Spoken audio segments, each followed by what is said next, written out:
نحمدہ ونصلی ونسلم علی رسولہ الکریم اما بعد فاعوذ باللہ السمیع العلیم من الشیطان الرجیم بسم اللہ الرحمن الرحیم۔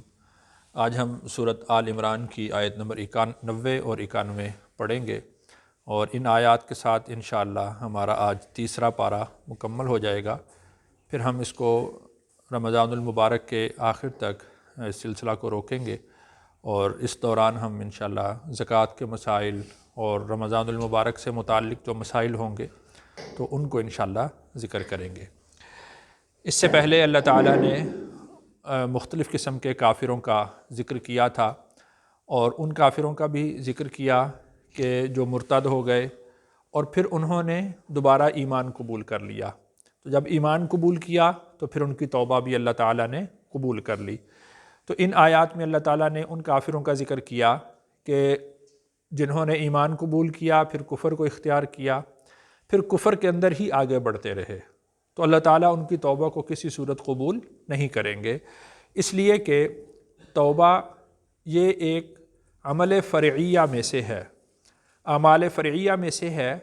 تو یہ ایمان کی فرع ہے۔ جب ایمان نہیں ہوگا تو پھر توبہ بھی قبول نہیں ہوگی۔ تو توبہ کے قبول ہونے کے لیے پہلی شرط ایمان ہے، ایمان لائیں، پھر اس کے بعد توبہ قبول ہوگی۔ حتیٰ کہ اگر کوئی شخص نادم ہو کر، شرمندہ ہو کر وہ فدیہ دینا چاہے تو اس کا فدیہ بھی قابل قبول نہیں ہوگا، اس لیے کہ جب تک اس نے توبہ نہیں، ایمان نہیں لایا تو اس وقت تک پھر اس کی توبہ بھی قابل قبول نہیں ہوگی۔ اس کو اللہ تعالیٰ نے یہاں پر ذکر فرمایا ہے۔ ترجمہ دیکھیے، اِنَّ بے شک، الذین وہ لوگ، کفروا جنہوں نے کفر کیا، بعد ایمانہم اپنے ایمان کے بعد، ثم پھر، ازدادوا بڑھتے گئے، کفرن کفر میں، لن تقبل ہرگز قبول نہ ہوگی، توبتہم ان کی توبہ، وَأُولَئِکَ اور یہ لوگ، ہم الضالون گمراہ ہیں۔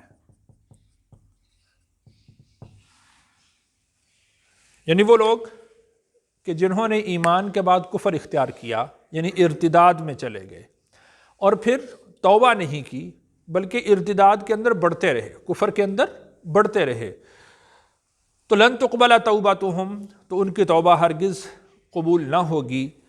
وَأُولَئِکَ هُمُ الضَّالُّونَ یہ لوگ اگر اس طرح کی توبہ بھی کریں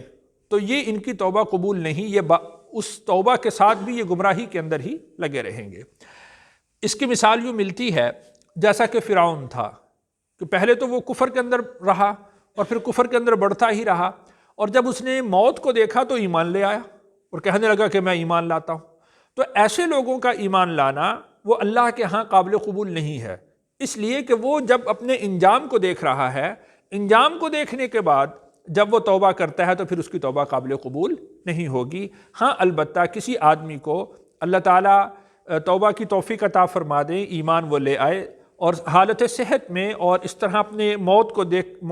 کو دیکھنے سے پہلے، اپنے انجام کو دیکھنے سے پہلے اگر وہ توبہ کر لیتا ہے تو پھر اس کی توبہ قابل قبول ہے، اس کا ایمان بھی عند اللہ مقبول ہے۔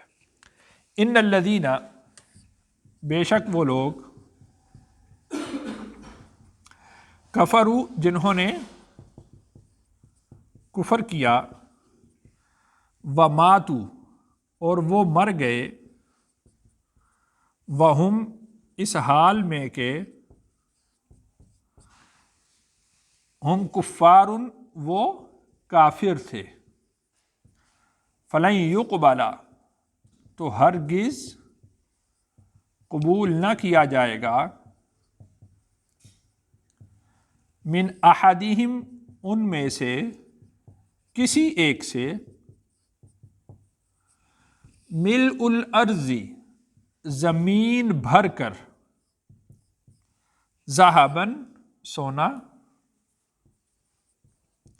وَلَوِ افْتَدَىٰ بھی اگرچہ وہ فدیہ دے اس کا۔ وَأُولَئِکَ یہ لوگ، لہم ان کے لیے، عذاب علیم عذاب ہے دردناک، وَمَا لَهُمْ اور نہیں ہے ان کا، من ناصرین کوئی مددگار۔ تو یہ لوگ جنہوں نے کفر اختیار کیا اور حالت کفر کے اندر ہی وہ لوگ مر گئے، تو قیامت کا جب دن ہوگا تو وہ لوگ یہ چاہیں گے کہ ہم فدیہ دے دیں اور ہماری جان چھوٹ جائے، عذاب سے کسی طور پر ہم بچ جائیں۔ تو اللہ تعالیٰ نے ارشاد فرمایا کہ اگر یہ لوگ قیامت کے دن سونا اتنا زیادہ ہو کہ زمین بھر کر یہ فدیہ دینا چاہیں، تب بھی ان کا یہ فدیہ عند اللہ مقبول نہیں ہوگا، اس لیے کہ جو آخرت ہے وہ عمل کی جگہ نہیں ہے، دنیا عمل کی جگہ ہے۔ دنیا کے اندر دیکھیے کہ اگر کوئی آدمی توبہ کرتا ہے، اللہ سے معافی مانگتا ہے، ایمان لے آتا ہے، تو بہت تھوڑی سی چیز اللہ تعالیٰ اس کے لیے بہت بڑھا دیتے ہیں، بہت اضافہ کر دیتے ہیں، اور قیامت کے دن وہ شخص خود حیران ہوگا کہ میں نے تو اس قدر صدقہ نہیں کیا تھا جتنا اجر مجھے دیا جا رہا ہے۔ تو اللہ تعالیٰ، رسول اللہ صلی اللہ علیہ وسلم نے ارشاد فرمایا کہ اللہ تعالیٰ اپنے بندہ کے صدقہ کی پرورش کرتے ہیں، جس طرح تم اپنے بکری کے بچے کی پرورش کرتے ہو، اس طرح اللہ تعالیٰ تمہارے صدقہ کی پرورش کرتے ہیں، صدقہ کو بڑھاتے رہتے ہیں۔ تو دنیا کے اندر تھوڑا سا عمل وہ آہستہ آہستہ بڑھتا رہتا ہے، اور قیامت کے دن اگر کوئی شخص زمین بھر کر سونے کی وہ فدیہ میں دینا چاہے کہ اس کے عوض میری جان چھوٹ جائے، تو قیامت کے دن اس کی جان چھوٹنے والی نہیں ہے، اگرچہ اس کو فدیہ کے طور پر پیش کرے۔ اگر وہ فدیہ کے طور پر پیش نہیں کرے گا تو اس سے تو پوچھا ہی نہیں جائے گا، اگر وہ پیش کرے گا تب بھی وہ قبول نہیں کیا جائے گا۔ اللہ تعالیٰ نے اسی طرح سورۃ المائدہ کے اندر بھی بیان فرمایا ہے کہ اگر وہ زمین بھر کر سونا فدیہ دینا چاہیں گے تب بھی اللہ کے نزدیک وہ فدیہ قابل قبول نہیں ہوگا۔ تو یوں سمجھ لیجئے کہ ابھی موقع ہے، زندگی ہے، اللہ تعالیٰ نے ہمیں زندگی دی ہے، موقع دیا ہے، تو اس زندگی کا فائدہ اٹھاتے ہوئے اس میں نیک اعمال کریں، اس میں توبہ کریں، اس میں صدقات اور خیرات سے اپنی زندگی کو بہتر کریں۔ اللہ تعالیٰ سے دعا ہے اللہ تعالیٰ مجھے اور آپ کو عمل کی توفیق نصیب فرمائے۔